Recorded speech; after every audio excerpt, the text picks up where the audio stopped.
Ikalawang araw ng buwan ng Agosto taong 2025. Bumiyahe ang aming team sa kilalang Kawasan Falls dito sa Badian, Cebu. Sa unang tingin, tila isa lamang itong paraiso na malamig na tubig at lunti ang kagubatan. Pero, gaya ng sabi ng matatanda, ang mga magagandang tanawin minsan may tinatagong lihim. Sa puso ng Badian, Cebu, matatagpuan ang isa sa pinakasikat at pinakamagandang tanawin sa lalawigan, ang Kawasan Falls. Bawat patak ng tubig nito ay may kasamang kwento. Bawat agos ay may saysay sa mga tao rito. Pero sa likod ng malamig na tubig at kahanga-hangang tanawin, may mga tinatago itong kwento, paniniwala at kasaysayang matagal ng tahimik na naipasa sa bawat henerasyon. Samahan niyo kami at sabay nating tuklasin ang ganda, ang kasaysayan, at mga misteryong bumabalot sa Kawasan Falls. Hindi lang ito basta tanawin. Ang Kawasan Falls ay buhay. Dito umiikot ang araw-araw ng maraming pamilya. Bawat patak ng tubig may dalang pag-asa.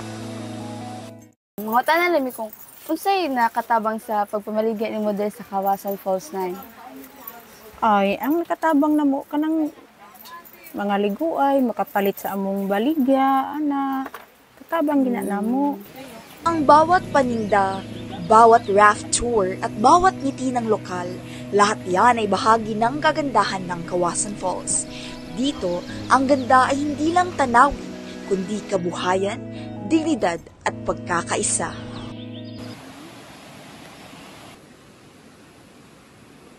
Sir, kadungog mi nga naay mga hadlok nga panghitabo dire. Tinuod gyud ni?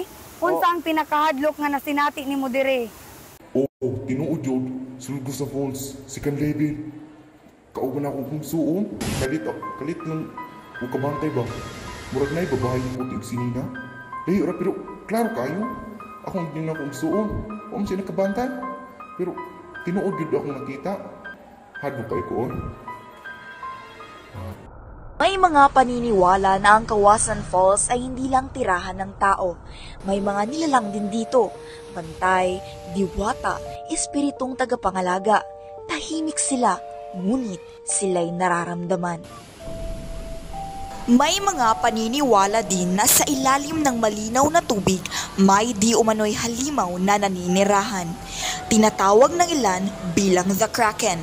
Ayon sa kwento, ito raw ay nanghihila ng mga naliligo papailalim, lalo na kapag ginambala ang kaniyang katahimikan. May hapon, ma'am, pwede mangutana, anak. Unsa may mga tinuan o ginabuhat ninyo sa una kung mga ligo mo sa sapa? Sa una, dili mi basta-basta maligo, mag-ampusa, magbutang gani mi og sinsiyo sa tubig isip halad ug ayaw gyud saba ug maghalad ka kay basin mahasol mga espiritu nga nagpuyo dira ba ana jud mi. Ay, kadaghan sa labhunon. Nay, maligo na ko. Temsa. Temsa, anak.